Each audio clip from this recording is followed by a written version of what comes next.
A lot of us have heard about house hacking. One flavor involves buying a house bigger than you need and having roommates who incidentally pay off the mortgage. But if you have a wife and a kid, like I do, roommates aren't going to work. So option 2 is buying a multi-family home, living in one unit, and renting the others. I live in a duplex, and not only do I love my downstairs tenants because they're great guys, but they make my cost of living less expensive than owning or even renting in my neighborhood. Here's the thing though. Buying a multi-family property can be daunting. How do you know what's a good buy? Where do you find the confidence to take on a big new project like a renovation?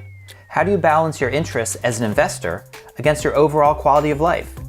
I'm John Schwartz, and those are the questions we're getting real answers to today on Investment Property Nerd. Today we're talking to Chris Collins, a cinematographer in Los Angeles who's house hacking a duplex with his wife and young daughter. We cover everything from why he chose the property he bought, to the escrow process, renovating units, finding a tenant, even how COVID has affected his rental. And I think you'll be surprised with what Chris has to say.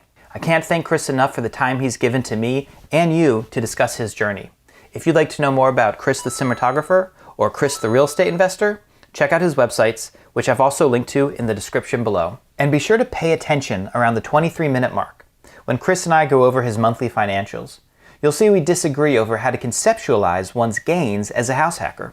Well, since recording, we've continued that conversation over email, and Chris has made some really fantastic points about how newer investors need to protect themselves against overvaluing the benefits of house hacking. Stick around until after the interview for Chris's thoughts and my reaction to them. And now, without further ado, all right, Chris from Los Angeles, thank you so much for joining us. Thanks for having me. My pleasure. Could you just, in a minute, tell us a little bit about yourself so we know who you are? Okay. I'm a cinematographer from New Jersey living in Los Angeles. I am married with a very new daughter. And thank you. And about a year ago, I closed on my first property out here. It's a duplex in City Terrace, which is kind of near Boyle Heights in East LA. And yeah, I've learned a lot in the past year. Awesome. And we're going to dig into all of that and share it with the viewers. So my first question for you is, I think the decision to buy a duplex is an amazing decision. Most people never get to making that decision. How did you go from being a renter, thinking maybe it was time to buy something, to deciding you were going to buy a duplex? So I was in a long-term relationship with a girlfriend a while ago, and then that didn't work out. So I had to find a place for myself. And I remember going to all of the open houses, looking for a rental, like a one-bedroom spot, and seeing the sheer quantity of people that showed up to all those open houses and saying to myself, I want to be on the other side of this equation. So as time progressed, I got married. My wife wanted to buy a house. I always kind of thought the smart thing to do would be to buy a duplex. I have since realized that, it's called house hacking and there's this whole community behind it. I had no idea about any of that when I went into the whole process. But it was basically a way of getting into home ownership without having to come up with all the money for the mortgage. So I had never even thought about a single family home. And then I had to convince my wife. Unfortunately, she was on board. So the home buying process is pretty straightforward. You figure out where you want to live, how many bedrooms you need, and then what you can afford with the money you have. Buying a duplex is a little more involved because there's this added factor of a tenant and income. How did you go about figuring out what purchase you could make? Naively. Is that a big question? We went in naively. So we started looking at single family homes with ADU capabilities, based on the suggestion of our realtor. We ended up realizing that we could qualify for more money on a mortgage if we went with a straight multifamily. So we qualified for a certain amount for a single family home, but if it was a multifamily, it was like an extra $150,000, and that bit of a bump made it much more attainable to actually get into a property with 2 units. So is that bump because of the rental income of the unit or because Yes. of the... Got it. So it basically helps to offset the debt that you're taking on. So your debt to income ratio is a little bit better right from the start based on the bank understanding that part of that mortgage is going to be paid by somebody else. Right. You were shopping like a home buyer, but then crediting the cost of the home with the rental income you'd be getting. Exactly. Not thinking about capital expenditures. We knew we were going to have to make some repairs, that we understood, but we were thinking, oh, well, for a little bit extra money and making sure that the place is working, we'll have a paid off property in 30 years. Right. We've become a bit more nuanced since then. So tell us about the property that you found. How'd you find it, and what made you decide you wanted to buy it? I think what made this unit stand out to us was that it was a duplex, but it was being used as a triplex. So they had a garage conversion done, and they have this, for all intents and purposes, a studio with a separate entrance. So it's a duplex, but it was being used as a triplex, which meant that the rents were up a lot higher, which meant that, the price made more sense given the rental income. So we saw the property, we walked it, we liked it. 2 of the units had tenants. We didn't like the fact that it was a permanent duplex and there were 3 units there, but it worked out that the person in the studio was going to be moving out. So we were going to come in, combine the studio and our unit as one unit, and then we would have tenants already in place, and we'd be able to Airbnb the studio. So that was kind of our plan from the beginning, because technically we're Airbnb a room in our house. It's Los Angeles. Was it a bidding war, as everyone says LA is all about? And then how did the escrow process go? It was a multiple offer situation. We submitted above ask, and then they came back to us with best and final, and we submitted higher than that. We were looking at the numbers in a rookie way, and we came in probably about $25,000 under what we thought we could pay for it to make financial sense for us, and over $25,000 over ask. How much money did you put down as a percent, and how did you get the offer accepted? Because I know a lot of buyers in Los Angeles particularly are worried about low down payment offers not being accepted. Yeah, that's where the high offer came into play. So we offered 10 above ask at the beginning, and we came in with a conventional loan offer. And then once we had an accepted offer, we sneakily switched that to FHA. But at that point, I'm sure that nobody came within $10,000 of us. So in escrow, the guy living in the studio moved out, which was good, because it needed to look like a duplex in order for the loan to close. So we capped the gas line in there. They had a stove. So we capped that, made it look like it was a bonus room, because it is. The tenants downstairs moved out after we closed, put in their notice while we were in escrow, and that was a big deal. That was a big hurdle for us, because we were planning on fixing up studio and our place and then moving in. And then what happened is we had to fix up the studio and the downstairs unit before we could move in, because we needed to get those rented. So we moved into a place that we should not have moved into. And then we had to do a lot of the work in our unit while we were living there, which I would definitely not recommend. So the inspection came back with a lot of work to be done. Fortunately, when we were looking, there was another duplex that we were looking at where the sellers were selling as is, and they offered their own inspection just to make sure that they wouldn't have any issues during escrow with whoever put in offers. So I got to look at a really bad inspection report of another property before we ended up going down the road on this one. So I knew what I was looking at a little bit. I was still extremely overwhelmed. We had a sewer specialist come out just to check, because it's a really old home. We had a termite specialist come out, and there's a ton of termite damage. Mismatched plumbing. There's some galvanized. Most of it's copper. Some alligatoring on the roof. there was a lot of stuff on that inspection report that we used to our advantage. We have not addressed all of it. We have addressed some. Some of it is just kind of the nature of old homes in this area. And so what gave you the confidence to say, this is still worth it, we should still buy this property with all of these incidents on the inspection report? Because we knew that we knew that from the start. We knew it was an old home. We knew it needed work. We knew it's in a neighborhood that has been neglected for a long time. So when we were walking it, we knew there was work to be done. We just figured, we'll chip away at it. And we have chipped away at it. I don't think at the time I realized exactly what that really meant. We used the high offer and the inspection to cover all of our closing costs.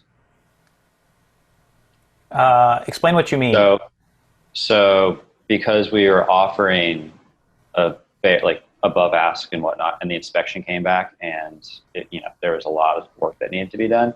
Instead of trying to negotiate the price back down, what we did is we negotiated all of our selling costs to be covered. So it just meant less money out of pocket for us at the beginning. So more of that money was amortized over 30 years. So it's not as much of a hit right off the bat.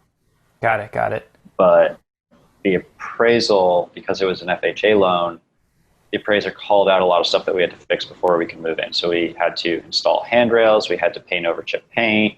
I think those are the two big things. We had to have a structural engineer come out and check out the retaining wall. And all that stuff had to happen before the property was ours. So we were literally over here with like a 5-gallon bucket of paint and some rollers. With regards to being scared about the inspection report, there's nothing scarier than walking into an empty house, because when you've seen it with the furniture everywhere, it doesn't look so bad. And then you start to see all the trim and all the imperfections and all the cracking on the walls and, all the things that jump out at you. I walked into the house that was empty for the first time and thought I had made a horrible mistake. And my stepmom actually came out and she saw it and she said, the same thing happened to me when I bought my house. It's going to be fine. And it is. So you moved into the upstairs unit in a state of disrepair, but you had to focus on the downstairs unit to get it rent ready, and the studio as well to get it ready for Airbnb. Yeah, so by the time we moved into our unit, the downstairs unit was more or less done. What kind of work did you have to do to the unit to get it ready? So there was the inspector called out mold under one of the vanities. So we pulled out the vanity, we ripped out the drywall, we checked behind it. In fact, everything was okay. I think it was just in the vanity, but we just wanted to make sure. So we did that, patched all that up. I made sure that every bathroom had, if you turn on the light, the exhaust fan would go on, so that there wouldn't be any condensation or anything like that would create mold in the future. We ripped up carpet, put vinyl floors down, and just general kind of... Made sure it was healthy and looked refreshed. Yeah, it was mostly the carpet and just addressing some health concerns. Got it. The studio was really the thing that we jumped into first, because it needed a lot of work. It was basically looked like a laundry room, sink type bathroom situation, stuff like that. The bathroom wasn't looking great, so we dove into that. And because I had done no rehab work before, it moved really slow. Really slow. So that was a big, we put it in a kitchenette. We did some painting. We did, trim fixtures in the shower, and, you're learning as you go. So I can't tell you how many times I would go to the plumbing store or go to Home Depot in one day. So, you hadn't done any renovation work. You decided to create an Airbnb-able studio out of a laundry room. I keep coming back to this question, but these are the fears that people have when they're considering house hacking. What gave you the fortitude? How did you learn this stuff on the fly? You just gotta do it.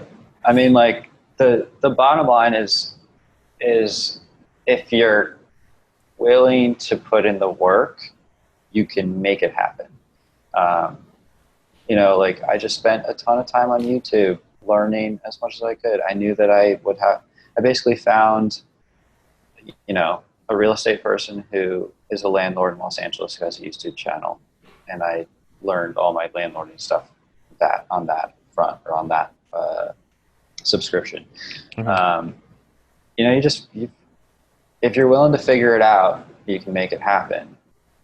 We were totally naive when we went into this, but because I was willing to do the work, you make it happen. Mm-hmm. And did we get lucky? Maybe. Things will happen, but these things cost a few $100, maybe a few $1,000. The big ticket items that are going to cost you 10 grand or more, or you're going to see them coming. Mm-hmm. Mm-hmm. Is the roof looking good? How's the foundation? Like if there are a few things that you check the box there and say, okay, well, I need to budget for that, we can expect that coming down the road. You just spend time listening to people who have done this before, and there's a few things to look out for, but for the most part, it's just figuring out, each individual situation that comes up, addressing it, moving on. What was your comfortable level of reserves? How much money did you need in the bank, in relation to a month's rent, or the purchase price? How did you get comfortable saying, well, whatever comes, we'll be okay because we have this much in the bank? I didn't want to let our reserves drop below 20,000. Got it. So based on what we had saved up, we put a small amount down. We knew we were going to have to fix up some stuff, and I think we might have dipped below it by a little bit at some point. But basically, our plan was just if we start getting into danger territory, we'll put off some of the rehab, and we'll just live as is, suck it up. We renovated our kitchen when we first moved in, and that was a big decision. Like, are we going to spend the 10, 12?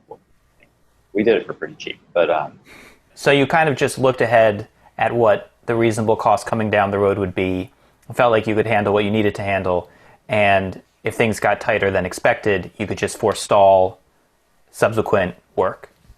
Right. Obviously, you can't push mortgage payments. Right. That's not doable. But did you factor in a few months of mortgage payments down the road? Yes, we did. Because fortunately, there was a little bit of a buffer, because when you first take the mortgage, I think it's like a month or two before you really owe a payment.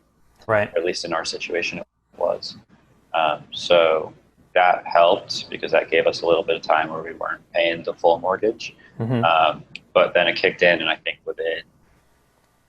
within 2 to 3 months, we had tenants in our other unit, and right around that time is when we launched the Airbnb as well. We stabilized. I think we closed in late September, and we moved in November, and by January, everything was, downstairs was filled. The Airbnb was consistently rented. Can you tell us about the process of finding the tenant, how you advertised, how you showed the unit and qualified the tenant, and then how you decided on the tenant you went with?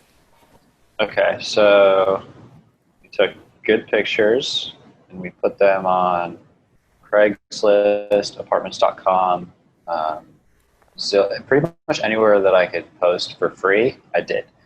Most of our leads came from Zillow, and we also put for rent signs on the front. Did a lot of showings, had several applicants, and actually offered it to a couple. And we were a little bit worried, but we were getting a little bit desperate, and we said, they seem like really good people. We got really good vibes from them. Let's offer it to them. And we did. And they said, okay, great. And I said, come sign the lease and put down your deposit. And they said, I thought we could pay everything on the first. And at that point, we rescinded the offer. Mm-hmm. Because if you can't put down the deposit, then who knows what kind of issues are going to come. Sure. So we kept showing it, and found a few more people that seemed like they could work, but everybody had one issue. Some people like really heavy smokers. Some people had really huge dogs. We love dogs. We loved this one family that had two German Shepherds, and they came over to meet the dogs, and the dogs were crazy. So we're just like, that's going to ruin the Airbnb potential. So there are always issues. And then we found this one couple, no kids, very stable, calling his previous landlords and stuff. We decided that they were right for us. Obviously, you're a homeowner. You're also a landlord. How's that experience in contrast to being a homeowner, or what you imagine just being a homeowner would be? So for us, it's actually been a pleasure. Our tenants are fantastic. They're very social. During COVID, we actually got a lot closer because we weren't leaving. We were all quarantined. So we started having like dinners outside together and stuff. And that actually ended up bringing us closer together. They're great. I have absolutely no stress when it comes to my tenants because we chose the right ones. During the eviction moratorium, I went down, I just had a conversation with them. I was like, hey man, if it looks like rent is going to become an issue, please let me know so I can figure out something with the bank. And we've just had an open line of communication. Being a duplex owner, you're a homeowner, but you're still living in an apartment in a sense. Do you feel like there's any quality of life sacrifices that you're making to be a duplex house hacker? Yeah, absolutely. 100%. And what are those? I would love to have a yard. That would be cool. I don't have much of a yard because the lots around here are pretty small. And what we do have, we need for parking. I had three options, I guess. Option one is keep renting. I had very low rent. I had found a great deal in my apartment, and that was awesome. But I also knew that that could change at any time. Option two, spend way too much money on a house and not have the flexibility to take a vacation or to do other things that I want to do with my life other than sit at home in a nice spot.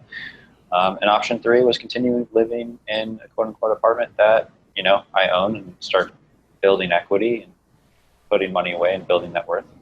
That seemed like the most logical thing to do. So instead of seeing it as a step down from home ownership, you see house hacking as sort of a giant financial step up from being a renter. Yes, I look at house hacking as a way to put myself in a better financial position so that down the road I will be able to buy a house that I want to live in and I'll be able to afford it.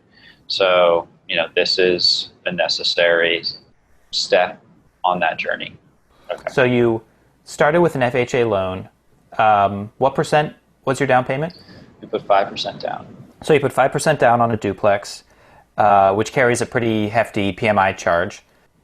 So springtime this year around COVID, you had the opportunity to refinance.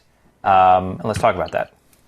So we always wanted to refinance because we understood that the PMI carried for the life of the loan on FHA. So that was always something that we knew we'd have to do. When COVID hit and nobody knew if the markets were going to take a dive or not, I felt the need to do it right away because I didn't want to be underwater and not be able to refinance. Mm-hmm. So we finished up some projects. We got the appraiser out, and it appraised just shy of $50,000 above what we paid for it. Oh, great.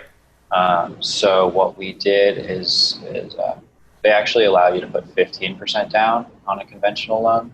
I think they're letting you put less if it's a single family, but for a duplex, if you occupy it yourself, they allow you to put 15% down. So I think we had to make up a little bit of that difference. Mm-hmm. So we put like an extra 20 grand or something like that down for the conventional loan so that we could eliminate the PMI. We got a lower rate as well. So I think our mortgage payment went from around $4,500 to around $3,700. So $3,700 goes to your PITI because taxes and insurance are escrowed in there. Uh-huh. What's the rental income and what's your average Airbnb income for a month? Average Airbnb is around $1,500. Mm-hmm. Rental income is $2,000. Wow. So your PITI payment is basically $200 a month. Well, That's one way to look at it. So right now, what I have going, like, and I don't do this, but what I plan on doing is creating a separate bank account for my real estate. So what I'll end up doing is putting $2,000 a month from our personal account into the real estate account, as if we are tenants paying rent to ourselves. Right. And then that would be where the capital expenditures and repairs come from in the future. So, basically what I have here is 5% vacancy, which is $275. Repairs 7%, $385. CapEx 7%, $385. Electricity is about $185 a month. Water and sewer about 70. PMI 66 for that extra 5%. Insurance 160. Property taxes 708, and principal and interest is about 2970. So what do you tally up for your total expenses? $5,203.73. If total expenses are $5,203, and total income is $3,500, $2,000 for the rental and $1,500 for the Airbnb. Okay, Okay, that makes sense. So the way I look at it is my total income is $5,500, because if I'm charging myself $2,000 rent, $2,000 plus $2,000 downstairs plus $1,500 from the Airbnb. So the way you view it is this: your income from yourself plus your income from your tenant plus your income from the Airbnb comes out to $5,500 a month. And your cost to carry this property is $5,200 a month. So you see that as a $300 profit over if you were like just a renter renting this property. Correct. Gotcha. So I feel like the house hacking, it's a bit of a gray area there, but I feel like if you're going to look at this as an investment, you have to charge yourself rent. You have to look at it as if you're gone. So basically, this is a cash flowing property, provided I'm not paying someone else to manage it. That's a big point there. Yeah. Well, let me tell you how I would view this, which is basically the same way. But the way I like to think about it is, I take the, if expenses are $5,200 and actual income is $3,500, then I would think of this as a monthly out of pocket of $1,700 a month. But then, just as you did, but in a slightly different order, I would subtract from that your cost of living, which to live in a comparable place would be $2,000 a month. And then I'd also subtract your principal pay down, because that's being applied to your mortgage balance in a concrete way every month. Yes. That really does affect your net balance. I think of that as icing on the cake. So icing on the cake. Well, I mean, I shouldn't, but I do. I don't want to know anything about that. I want to focus on the here and now, the cash flow first, and then the loan pay down is like every few months I'll go check it, and then be happy. What's most important is to find what makes you comfortable and to find the approach that that makes you comfortable with what you're doing with your life and with your money. Right, 100%. Yeah, 100%. I will say that I don't, like, this gets to a good point. I haven't really dived into a lot of the long-term financials in terms of returns, because I know there's a lot of ways to look at the returns of an investment property, including the tax advantages over time and whatnot, right? So I'm not there yet. I'm getting there, but I'm not there yet. Yeah. So what are your plans for real estate investing, and how does this duplex fit into your larger picture for the future? So I'm pretty bullish on Pittsburgh as a market. I think it makes sense to me in terms of being a nice balance of potential appreciation and cash flow. I think they're the types of jobs that are going into Pittsburgh are the types of jobs that I like in the post-COVID world. Carnegie Mellon factors into that pretty heavily. So my plan is to try to find flip properties in Los Angeles, get some rehab experience under my belt. Now that I've kind of done a lot of the work myself, I feel more comfortable to try to take on a bigger project and manage it as opposed to actually do anything myself. So I'd like to get some rehab experience here, hopefully make a little bit of money in the process and put it into long-term buy and holds, probably Burrs in Pittsburgh. Well, Chris, thank you so much. I mean, this has been such a great conversation about house hacking, about the mentality of going into it, and then also about the specifics of the renovation work you did, finding a tenant, the numbers and how that impacts you. And so thank you so much for doing this. Well, thank you for having me. It's been a pleasure. I hope I didn't ramble too much. No, not at all. Not at all. It's been great.